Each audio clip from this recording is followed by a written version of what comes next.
में जो है ये चीज कब का उनको मिल जाना चाहिए, माइनर ट्रीटमेंट का अधिकार, जिससे कारण कि आप हमेशा रोना रोते हो कि डॉक्टर की कमी है, डॉक्टर की कमी है। डॉक्टर की कमी नहीं है, हमको हटाना पड़ा क्योंकि बहुत सारे प्राइवेट कॉलेज जो है कोर्ट चले गए थे और उन्होंने बताया कि इस समय 3600 फार्मेसी कॉलेज हमारे इंडिया में है और 2200 हेलो गाइस, क्या हाल चाल है आप सभी का। आई होप आप लोग बढ़िया होंगे और आज जो है बहुत ही ज्यादा इंपॉर्टेंट वीडियो होने वाला है और आपका स्वागत है द फार्मेसिस्ट वर्ल्ड में और बहुत कुछ आपको जानने को मिलेगा। राजा का बेटा राजा नहीं बनेगा, जो हकदार होगा वही राजा बनेगा। सुपर 30 का ये डायलॉग है जो बहुत ही ज्यादा इंपॉर्टेंट है और आपको भी याद रखने की जरूरत है, समझ रहे हैं। तो वही आज का डायलॉग जो है आपके लिए हम लाए हैं और बहुत ही कुछ आपको जो है इसमें जानने को मिलेगा। ये वीडियो इतना इंपॉर्टेंट है ना, हाँ, जो बच्चे बी फार्म कर रहे हो या फार्म डी कर रहे हो, जो डी फार्म भी कर रहे हो, उनके लिए भी बहुत ज्यादा इंपॉर्टेंट है। तो आपको जानने की जरूरत है कि ये क्या एनालिसिस है और फ्यूचर प्रोस्पेक्ट क्या हो सकता है। ये मेरा अनुमान नहीं है, ये पीसीआई का अनुमान है, ये एफपीआई का अनुमान है, मेरा अनुमान नहीं है। मैं जो है इसमें कुछ इंक्लूड कर सकता हूं पर मैं ज्यादा कुछ नहीं बोलूंगा, आपको मैं समझाना शुरू करूंगा। तो चलिए शुरू करते हैं और बहुत कुछ जानने की कोशिश करते हैं। तो आज का वीडियो लगे रहिए।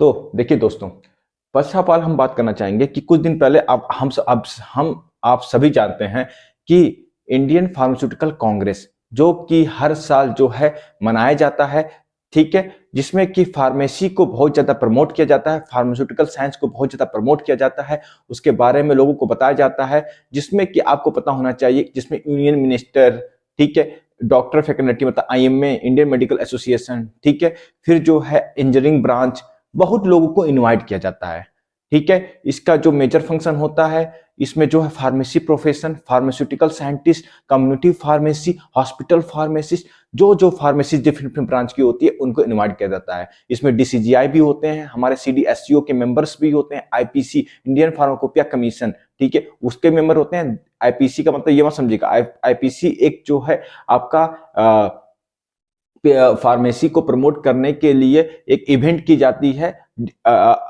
ग्रुप ऑफ एसोसिएशन मिलकर इस इवेंट को हर साल करते हैं, ठीक है। वो होती है इंडियन फार्मास्यूटिकल कांग्रेस और एक होती है आईपीसी जो कि गवर्नमेंट संस्था है, इंडियन फार्माकोपिया कमीशन, ठीक है। ये ministry of health and family welfare के द्वारा चलने वाली एक संस्था है जो कि ड्रग के ऊपर रेगुलेट करती है, ठीक है। जो एडीआर आ रहा है, पोस्ट मार्केटिंग सर्विलांस है, ये सारी चीजें उस पर रेगुलेट करने का काम करती है, ठीक है। तो दोनों ही इसका शॉर्टकट जो है आईपीसी है, पर दोनों में बहुत ज्यादा अंतर है, ठीक है। आई होप आपको इतना समझ में आ गया होगा। अब देखिए, मैं धीरे धीरे आगे चलता हूं और इस वीडियो को यदि आप स्किप करते हैं तो आपको समझ में नहीं आएगा, फिर कमेंट बॉक्स में फिरते बढ़ेगा कि आपने क्या बताया बंधु। तो बंधु की बातों को सुनते हुए और बात को समझते हुए हम आगे बात करेंगे। बहुत ही जबरदस्त न्यूज सामने आ रही है और ये न्यूज जो है मैं इंटरनेशनली आपको कोलैबोरेट करके समझाऊंगा कि आपको और बढ़िया से समझ में आए। फर्स्ट ऑफ ऑल हम लोग बात करेंगे इसमें कि ये यहाँ पर जो है मैंने लिखा है बड़ा बड़ा कि डॉक्टर ऑफ फार्मेसी, पर ऐसा नहीं है। Doctor of pharmacy B pharm भी हो गए, उनके लिए भी ये न्यूज है, डी फॉर्म है उनके लिए भी न्यूज है, ठीक है। तो और एम फॉर्म भी है उनके लिए भी न्यूज है, ठीक है। तो यहाँ पर जो है क्या हुआ कि जब इंडियन फार्मास्यूटिकल कांग्रेस जब ये चल रहा था 20, 21 और 22 जनवरी को था 2023 में, जिसको जो है हॉस्पिटल एसोसिएशन है, इंडियन हॉस्पिटल एसोसिएशन, ठीक है, उसने इसको जो है रेगुलेट किया था, उसने किया था। और इसमें जो है इंडियन फार्मास्यूटिकल एसोसिएशन जो कि इंडियन आईपीए है, ठीक है, ये जो है सबसे पुराना एसोसिएशन है जो कि डीटीएबी का मेंबर है, ड्रग टेक्निकल एडवाइजरिंग बोर्ड, ठीक है, ये सबसे पुराना एसोसिएशन है। एक और आईपीए है, इंडियन फार्मेसी एसोसिएशन, ठीक है, ये 2012 में बना हुआ एसोसिएशन है, ठीक है। इन दोनों एसोसिएशन में अब अंतर रहेगा, ठीक है, अंतर भी जानते रहिए, नहीं पता चले कंफ्यूज फिरते रहेंगे, भैया क्या बताओ तरह, हाँ ये क्या बता रहा है बंधु, ठीक है। तो क्या कहते हैं, अरे भगाओ भगाओ इसको। तो ऐसा नहीं है, अंतर भी जानते हो चलिए कि पता रहे आपको कि कोर्स में कि क्या चल रहा है, ठीक है, कि कंफ्यूजिंग ना हो, ठीक है। तो यहाँ पर जो है ये दोनों जो अंतर देखने को मिल जाता है। तो डीटीएबी ड्रग टेक्निकल एडवाइजरिंग बोर्ड में जो है आपको, और इसमें जो है इंडियन फार्मेसी एसोसिएशन, अब आई होप आपको इतना समझ में आ गया होगा और इसमें जो है आप डिफरेंस कर सकते हैं आसानी से अब के समय। तो यहाँ पर देखिए सबसे पहली बात ये है कि जब ये 20, 21, 22 को जब आईपीसी, ठीक है, जब हो रहा था इंडियन फार्मास्यूटिकल कांग्रेस, ठीक है, इंडियन फार्मास्यूटिकल कांग्रेस, तो उसमें जो है 72 चौथा नंबर था, ये 72वां ये जो था आईपीसी हो रहा था नागपुर में, ठीक है। तो इसमें जो है डिफरेंट डिफरेंट लोग आए हुए थे, बड़े बड़े लोग थे, इस फील्ड के धुरंधर लोग थे, इंटरनेशनली लोग आए थे। तो इसमें भी जो है बहुत लोग, जैसे कि एक है इंटरनेशनल फार्मास्यूटिकल फेडरेशन, ठीक है, इंटरनेशनल फार्मास्यूटिकल फेडरेशन, एफपीआई। आप जानते हैं 25 सितंबर को फार्मेसिस्ट डे मनाया जाता है, ठीक है। तो फार्मेसिस्ट डे किसके याद में मनाया जाता है, कभी ये बताइएगा हमको कमेंट बॉक्स में, ठीक है। फिर मैं आपको बताऊंगा, पर इतना जान जाइए कि आपका फादर मदर जो भी है, सबसे बड़ा विश्व का सबसे बड़ा एसोसिएशन, ठीक, इंटरनेशनल फार्मास्यूटिकल फेडरेशन, थोड़ा उल्टा लिखते हैं ये लोग, ठीक है, इसका शॉर्ट फॉर्म, पर इसका फुल फॉर्म होता है, ठीक है, इंटरनेशनल फार्मास्यूटिकल फेडरेशन। इसको समझिएगा। तो इनके प्रेसिडेंट भी आए थे doctor Dominic Jordan, doctor Dominic Jordan. क्यों? क्योंकि इंडियन फार्मास्यूटिकल एसोसिएशन, ठीक है, ये जो है एफपीआई का पार्ट है, और जो है मेंबर होने के नाते जो है इनको इनवाइट भी किया था, ये भी आए थे। फिर जो है उसमें डीसीजीआई भी थे, उसमें यूनियन मिनिस्टर के क्या नाम है कि मिनिस्ट्री ऑफ ट्रांसपोर्ट जो है नितिन गडकरी भी आए थे, डीसीजीआई भी अवेलेबल थे, ठीक है। तो बहुत लोग जो है उसमें बड़े बड़े लोग जो है अवेलेबल थे, ठीक है। तो डॉक्टर डोमिनिक जॉर्डन की जब उनका भाषण हो रहा था, तो उन्होंने बहुत एक बड़ी बात बोली थी, उसको समझिएगा। उन्होंने बोला था, इंडियन में find it unusual as the idea of being treated by pharmacist, ठीक है, may be new in the country but it most developed country it was been accepted and practice successfully. भाई कितना बड़ा वर्ड उन्होंने use किया है, और पहली बार कोई एफपीआई, ठीक है, इंटरनेशनल फार्मास्यूटिकल फेडरेशन का कोई भी इतना बड़ा प्रेसिडेंट ये बात बोलता है, अपने आप में बहुत बड़ी हिस्ट्री बन जाती है, ये बहुत बड़ी हिस्ट्री। इसको बहुत लोग, पता नहीं क्यों, मुझे नहीं पता है कि बहुत सारे फार्मेसी के बच्चे ही क्यों नहीं इसको रिकॉग्नाइज करते हैं। मुझे लगता है कि या तो वो सोए हुए हैं, या तो कुंभकर्ण की तरह वो विश्राम किए हुए हैं, उनको पता ही नहीं है क्या चल रहा है क्या नहीं चल रहा है। कोई बात नहीं चल रहा है, कोई बात नहीं, चैनल को फॉलो करो, मैं बताऊंगा, ठीक है। तो क्या कहते हैं कि इतनी बड़ी बात उन्होंने बोली, तो उन्होंने ये बोला कि इंडियन जो है, हमारे देश के जो हमारे नागरिक हैं, ठीक है, हिंदुस्तान देश के जो नागरिक हैं, वो थोड़ा उनको थोड़ा अजीब लगेगा कि फार्मासिस्ट जो है ट्रीटमेंट कर रहा है, पर उनको ये नहीं पता है कि डेवलप कंट्री में ऑलरेडी चल रहा है, वहां पे फार्मासिस्ट जो होता है माइनर एलिमेंट, छोटी मोटी बीमारियों के लिए ट्रीटमेंट के लिए एलिजिबल होता है। तो वो चीज बोला, और उन्होंने एक बात और बोली कि इंडिया में जो है ये चीज कब का उनको मिल जाना चाहिए, माइनर ट्रीटमेंट का अधिकार, जिसके कारण कि आप हमेशा रोना रोते हो कि डॉक्टर की कमी है, डॉक्टर की कमी है। डॉक्टर की कमी नहीं है, ये बताइए डॉक्टर की कमी कैसे नहीं है? क्योंकि हमारे पास ऑलरेडी क्वालिफाइड फार्मासिस्ट हैं, उनको चाहे तो हम उस जॉब को देखकर और उनकी क्लिनिकल एक्सपर्टीज को लेकर हम चाहे तो माइनर ट्रीटमेंट कर सकते हैं। पर यही होती है कॉन्स्पिरेसी, षड्यंत्र, जो कि पैसा, मुनाफा, बहुत कुछ होता है इसके पीछे, बहुत कुछ। ये एक पूरा पॉलिटिक्स सिस्टम है जिसको कहते हैं हम लोग ecosystem, politics ecosystem for conspiracy, ठीक है, बहुत बड़ा जो काम करता है। तो ये चीज कब कब मिल जाना चाहिए? पर वही बात होती है कि कोचिंग इंडस्ट्री, 10+2 के बाद बहुत बड़ी बड़ी कोचिंग इंडस्ट्री है जो अपना धंधा चलाती हैं किसी कोर्स को बेच के, ठीक है, वो चाहे तो दूसरे कोर्स की तैयारी क्यों नहीं करवा लेती हैं, ठीक है। तो एक ही कोर्स की फीस 80 लाख 90 लाख है, बाकी कोर्स की फीस सस्ती क्यों है, ठीक है। तो ये बहुत बड़ी चीज है। अब चाहे तो कुछ ऐसी चीजें पार्ट में डिवाइड कर सकते हैं और वो पावर बांट सकते हैं, पर पावर एक जगह होना भी बहुत ज्यादा खतरनाक है। आपने सुना होगा कि अमेरिका के पास बहुत ज्यादा पावर है, तो वो खतरनाक है लगता है हमको, ठीक है। तो क्या कहते हैं कि ये क्या चीज है, एक के हाथ में पावर कभी भी नहीं होना चाहिए, पावर को हमेशा बांट के रखना चाहिए। और उनको भी वो एलिजिबिलिटी क्राइटेरिया को पढ़ाइए ना, पढ़ाई क्यों नहीं करेगा? अब उनकी एडमिशन, अब उनका क्या कहते हैं नेशनल लेवल का एग्जाम करवाइए, उन्होंने तो नहीं रोका है कि भाई मत करवाओ। गवर्नमेंट की जिम्मेदारी है ना, आपकी काउंसिल की जिम्मेदारी है कि आपको जो है नेशनल लेवल का एग्जाम करवाना चाहिए, उनके अंदर एलिजिबिलिटी क्राइटेरिया को फॉलो करवाना चाहिए। तो ये चीज जो है बहुत बड़ी बात बोली, बहुत बड़ी बात बोली यहाँ पर, ठीक है। तो इस चीज को लेकर था। उन्होंने एक बात और बोली कि स्विट्जरलैंड में जो है फार्मासिस्ट जो है ड्रग डीलर ही नहीं है कि बस ड्रग बेच रहा है दुकान में बैठ के चाचा चाचा का चाहिए? पैरासिटामॉल। हाँ पैरासिटामॉल है, पैरासिटामॉल निकाल 650 mg। ठीक है, ऐसा नहीं है। वहां पर जो है माइनर एलिमेंट, यदि आपको कोई बुखार है, ठीक है, सर्दी है, जुकाम है, ठीक है, उसके ट्रीटमेंट का अधिकार भी उनको मिला हुआ है। और यदि लगता है कि कोई मेजर प्रॉब्लम है, ठीक है, वो अपने clinical expertise, pharmacy practice expertise से उसको जो है डॉक्टर को भेजते हैं, या आप डायरेक्ट चाहे तो पेशेंट जा भी सकता है। तो ये चीज देखिए कितना बढ़िया बेनिफिट है। इतना एक डेवलप कंट्री है, छोटा सा है, पर इतनी बड़ी उनके पास हुआ है।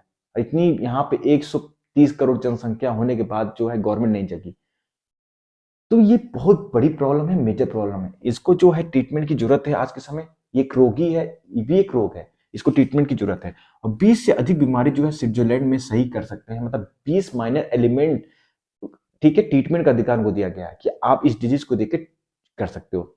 This is allopathic science, modern medicine, हमारी मेडिसिन है ये, हमने इसको पढ़ाई की है।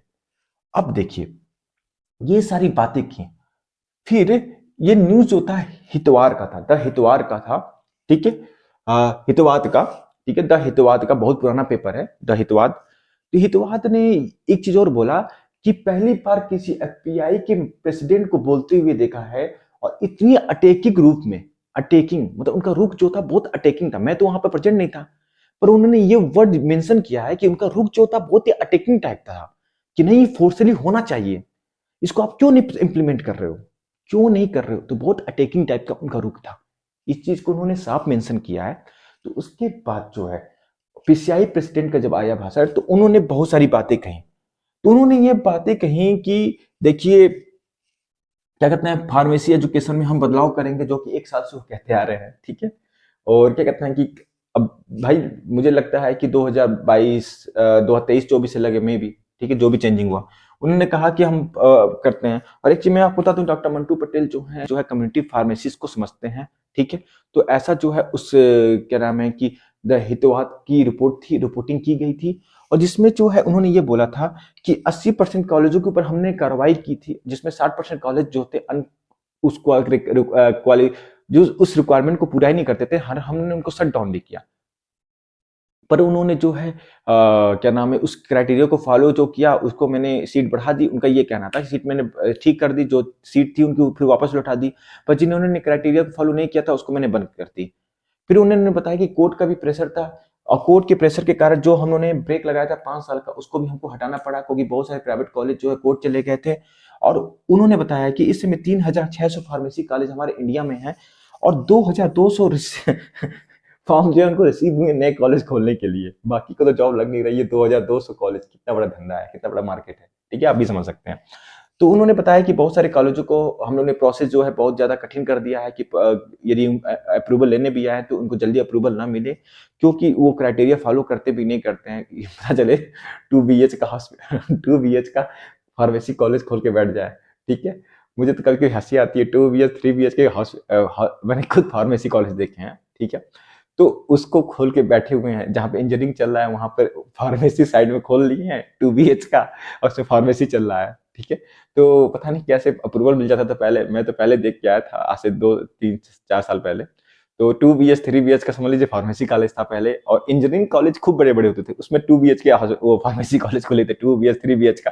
मैं कहता था क्या यार, फ्लैट में डाल दो कॉलेज तो सॉरी, पर मुझे बहुत हंसी आती है सब चीज सोच के। आप अब तो पहले तो गुस्सा आता था, अब तो सोच के बहुत हंसी आती है कि क्या मतलब क्या क्राइटेरिया था, ठीक है। अब तो शायद सही हो रहा है, अब पता नहीं अब जो जमीनी स्तर पे क्या हो रहा है, अभी जो इंस्पेक्शन करने वाले लोग हैं वही बता पाएंगे, ठीक है। तो ये सारी चीजें आपको देखने को मिलती थी।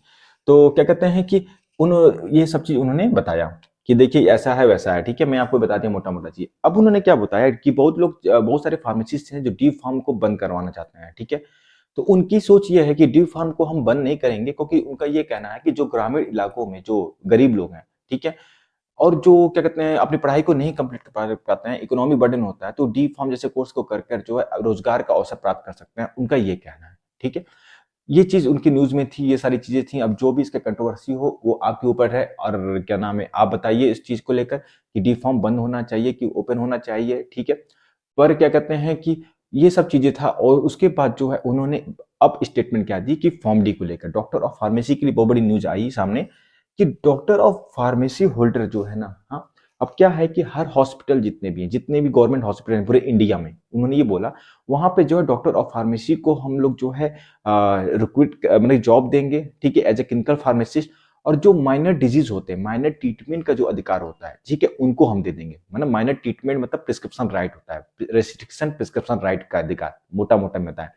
और छोटे मोटे डिजीज के लिए जो पेशेंट वहां जाएगा, उनसे ट्रीटमेंट लेगा, वो स्पेशलाइज होंगे। जैसे कि मान लीजिए कि अब एक फार्मडी है तो सबसे कर नहीं पाएगा, जैसे एक फार्मडी है उसको कोई कोई उनका स्पेशलाइज कोर्स बदलेंगे, ये जो भी हो, ठीक है, कोर्स बदलने के बाद उनको स्पेशलाइज यूज करवाएंगे। 1 साल का कार्डियक, 2 साल का फेलोशिप जो प्रोग्राम इनका चलता है, ऑलरेडी 7-8 इंस्टीट्यूट में इनका फेलोशिप प्रोग्राम चल रहा है स्पेशलाइजेशन का। तो जो भी हो इस पे स्पेशलाइज करवा के इनको जो वहां पे बैठाएंगे कार्डियक डिवीजन में, तो कार्डियक में बैठेगा फार्मडी। जैसे फॉरेन कंट्रियों में, जैसे ऑनको में तो ऑनको में बैठेगा, जैसे कि यूरो में तो यूरो में बैठेगा, क्रिटिकल केयर का क्रिटिकल केयर में भेजेगा फार्मडी। फिर उसके बाद जो है माइनर ट्रीटमेंट यदि हो सकता है पॉसिबल तो उसको प्रोवाइड करवा दी जाएगा, जिससे कार ओवरकम जो है जितने भी फिजिशियन है, ठीक है, उनका कम होगा। और जो है पेशेंट को जल्दी जल्दी देखकर एक बढ़िया और सारे पेशेंट का ट्रीटमेंट जो है पॉसिबल हो पाएगा। एक अच्छा ट्रीटमेंट जो है उनको मिल पाएगा। यदि कोई सीरियस पेशेंट होगा तो वो फिजिशियन को ट्रांसफर कर देंगे। ये सारी चीजें आपको जो है ये बताते हैं कि गवर्नमेंट इसके ऊपर मान भी गई है और जो है इसका अप्रूवल मिल भी गया है। अब पता नहीं, मुझे भी नहीं पता है, कुछ हितवाद की जो रिपोर्टिंग थी मैंने उसके अकॉर्डिंग मैं आपको बताया हूँ। और ये जो है यदि गैजेट नोटिफिकेशन जब तक नहीं आ जाता तब तक हम नहीं मान सकते इस चीज को कि ये कंप्लीट हुआ है कि नहीं हुआ है, ठीक है। तो ये सारी चीजें जो है आपको देखने को मिल जाती हैं। और क्या कहते हैं कि फॉर्मडी के लिए भी सबसे बढ़िया न्यूज थी। पर देखते हैं कि फॉर्मडी का क्या कहते हैं कब तक ये जो उनका ये वनवास से खत्म होता है उनका। क्योंकि भाई क्लिनिकल फार्मेसिस्ट की पोस्ट मिलने के बाद भी अभी तक गवर्नमेंट जॉब के नाम पर कुछ नहीं है। अभी एक ही जगह मेलबर्न कैंसर सेंटर जो था वहीं पर जॉब आया है, ठीक है, बाकी जगह अभी तक कोई भी जॉब दिखने को नहीं मिलता है। तो जब तक एम्स जिपमर जैसे संस्थाओं में जॉब नहीं निकलता है क्लिनिकल फार्मासिस्ट के नाम से, तब तक कुछ नहीं होने वाला है। और जॉब जो है कम से कम आपकी अच्छी खासी स्पेशलाइजेशन की होनी चाहिए, ठीक है, तभी जाके जो है बहुत सारे फार्मडीज की जो है रास्ता साफ होगा। चलिए दोस्तों इतना ही। और इसमें जो है आपको बहुत सारी चीज समझ में आ गई होगी कि मैं क्या आपको बोलना चाह रहा था। और क्या कहते हैं कि इसमें जो है क्या नाम है कि क्लिनिकल फार्मेसिस्ट के लिए बहुत ज्यादा अच्छी खबर है। और जो क्या कहते हैं कि अभी जो एग्जिट एग्जाम की बात हो या नेशनल लेवल पे जो है एक इंट्रेंस एग्जाम की बात हो, उसकी भी बात जरूर सर को करनी चाहिए, पीसीआई प्रेसिडेंट को। और आई होप उनके तक यदि ये वीडियो भी पहुंच जाए तो मुझे बहुत अच्छा लगेगा। जिसमें क्या कहते हैं कि उनको भी सबको पता होना चाहिए कि एक नेशनल लेवल पे इंटर एग्जाम की जो जरूरत है, कि हमको फिल्टर पेपर की जरूरत है, कि फिल्टर पेपर क्रॉस करके बच्चे आए तो ज्यादा बेटर आएंगे, ज्यादा बढ़िया आएंगे और ज्यादा इस प्रोफेशन के बारे में जानेंगे। नहीं तो कुछ तो ऐसे ही आते हैं, चाचा चलो फार्मेसी कर लेते हैं, और फार्मेसी करने के बाद चाचा डिग्री लाइसेंस लेट पे लगानी है, लग गई। मैंने ऐसे ऐसे जो ग्रुप देखता हूं मैं कभी कभी, एक कहता है कि मैं डिग्री बेचना चाहता हूँ, एक लड़का बोल मिला मुझे कह रहा है कि डिग्री बेचना अपने डिप्लोमा की डिग्री बेचना चाहता हूँ। मुझे बहुत हंसी आई ये देखकर। मैं कहा यार क्या लेवल हो आप, जो 50,000 60,000 का एक ग्रुप है, ये इस ग्रुप में ऐसी ऐसी बातें होती हैं। तो ये चीज जो है बहुत ही ज्यादा बुरी है। क्या आपका बताइए आपकी क्या हैसियत होगी जब यही सब बात होगी। तो वही चीज है, फिर कहेंगे इसको बंद कर दो उसको बंद कर दो। ये सब चीजें सोचने की जरूरत आज के समय हमें है और बहुत ज्यादा इंपॉर्टेंट है, ठीक है। तो आई होप आपको ये सारी चीज समझ में आ गई होगी और ये भी सारी चीज समझ में आ गई होगी। और फिर मिलेंगे नए वीडियो के साथ। यदि आप चैनल को लाइक सब्सक्राइब और शेयर नहीं किया तो जरूर कर लीजिए और अपने दोस्तों में जरूर शेयर करिए। फिर मिलेंगे नए वीडियो के साथ। थैंक यू आज के लिए।